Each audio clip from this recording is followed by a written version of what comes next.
All right, now we're going to talk about human factors. We're going to try to wrap up this module on aeronautical decision making and judgment with human factors and a few other things. Some of these things might be a little bit of a review, but we want to hone them in. FAA wants you to know it. So let's try to finish up this module. I'm going to try to keep it rolling, get to the good stuff, and try to get you to the end of the video. So we know how it goes watching videos. We want to get them through as quickly as we can, but we want to also cover all the information you're going to need. So here we go. Human factors. Why are human conditions such as fatigue, complacency, and stress so important in aviation? Human factors directly cause or contribute to many aviation accidents and have been documented as a primary contributor to more than 70% of aircraft accidents. Typically, human factor incidents and accidents are associated with flight operations, but recently have also become a major concern in aviation, maintenance, and air traffic management as well. Over the past several years, the FAA has made the study and research of human factors as a top priority. By working closely with engineers, pilots, mechanics, and ATC, air traffic control, to apply the latest knowledge about human factors in an effort to help operators and maintainers improve safety and efficiency in their daily operations.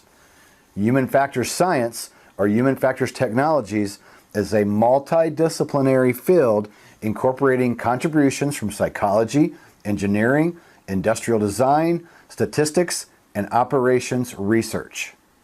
It is a term that covers the science of understanding the properties of human capability. The application of this understanding is to the design, development, and deployment of systems and services, and the art of ensuring successful application of human factor principles into all aspects of aviation, include pilots, ATC, air traffic control, and aviation maintenance. Human factors is often considered synonymous with CRM or maintenance resource. CRM is crew resource management. Management, MRM, but is really much broader in both its knowledge base and scope. Human factors involve gathering research specific to certain situations, i.e. flight, maintenance, stress levels, knowledge about human abilities, limitations, and other characteristics, and applying it to tool design, machines, systems, jobs, tasks, and environments to produce safe, comfortable, and effective human use. The entire aviation community benefits greatly from human factors research and development, as it helps better understanding how humans can most safely and efficiently perform their jobs and improve the tools and systems in which they interact. An understanding of the decision-making process provides the pilot with a foundation of skills for ADM, aeronautical decision-making, and SRM, single resource management skills. While some situations, such as engine failure, require an immediate response using established procedures, there is usually time during a flight to analyze any changes that occur, gather information, and assess risk before reaching a decision. Risk management and risk intervention is much more than simple definitions of the terms might suggest. Risk management and intervention and decision-making processes designed to systematically identify hazards, assess the degree of risk, and determine the best course of action. These processes involve the identification of hazards, followed by assessments of the risk, analysis of the controls, making control decisions, using the controls, and monitoring the results. The steps leading to this decision constitute a decision-making process. 3 models of a structured framework for problem-solving and decision-making, the 5P, the 3P using PAVE, CARE, and TEAM, and the DECIDE models. They provide assistance in organizing the decision process. All these models have been identified as helpful to the single pilot in organizing critical decisions. Single pilot resource management, SRM, is about how to gather information, analyze it, and make decisions. Learning how to identify problems, analyze the information, and make informed and timely decisions is not as straightforward as the training involved in learning specific maneuvers. Learning how to judge a situation, how to think in the endless variety of situations encountered while flying out in the real world is more difficult. There's no one right answer in ADM. Rather, each pilot is expected to analyze each situation in light of experience level, personal minimums, in current physical and mental readiness level and make his or her own decisions. Perceive, process, perform. 3P. Model the perceive, process, perform. 3P. Model for the ADM offers a simple, practical, and systematic approach that can be used during all phases of flight. To use it, the pilot will perceive the given set of circumstances for a flight, process by evaluating their impact on flight safety, perform by implementing the best course of action, use the perceive, process, perform, and evaluate method as a continuous model for every aeronautical decision that you make. Although human beings will inevitably make mistakes, anything that you can do to recognize and minimize potential threats to your safety will make you a better pilot. Depending on the nature of the activity and the time available, risk management processing can take place in any of 3 time frames. Most flight training activities take place in the time-critical time frame for risk management. Perceive, process, perform with the PAVE, care, and team checklists. Pilots can help perceive hazards by using the PAVE checklist of pilot, aircraft, environment, and external pressures. They can process hazards by using the CARE checklist of consequences, alternatives, reality, external factors. Pilots can perform risk management by using the team choice list of transfer, eliminate, accept, or mitigate. In the first step, the goal is to develop situational awareness by perceiving hazards, which are present events, objects, or circumstances that could contribute to an undesired future event. In this step, the pilot will systematically identify and list hazards associated with all aspects of the flight: pilot, aircraft, environment, and external pressures, which makes up the PAVE checklist. All 4 elements combine and interact to create a unique situation for any flight. Pay special attention to the pilot-aircraft combination and consider whether the combined pilot-aircraft team is capable of the mission that you want to fly. For example, you may be a very experienced and proficient pilot, but your weather flying ability is still limited if you're flying an unfamiliar aircraft. On the other hand, you may have a new technically advanced aircraft that you have flown for a considerable amount of time. A solid approach to decision making is through the use of analytical models such as the 5 Ps, 3P, and decide. In some situations, there's not always time to make decisions based on analytical decision making skills. A good example is a quarterback whose actions are based upon a highly fluid and changing situation. He intends to execute a plan, but new circumstances dictate decision making on the fly. This type of decision making is called automatic decision making or naturalized decision making.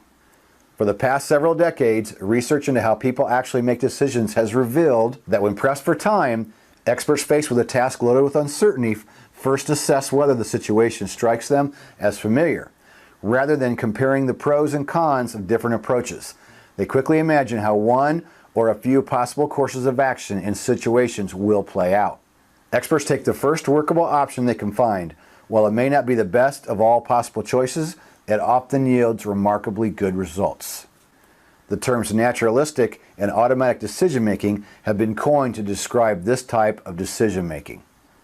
The ability to make automatic decisions holds true for a range of experts from firefighters to chess players. It appears the expert's ability hinges on the recognition of patterns and consistencies that clarify options in complex situations. Experts appear to make provisional sense of a situation without actually reaching a decision by launching experience-based actions that in turn trigger creative revisions.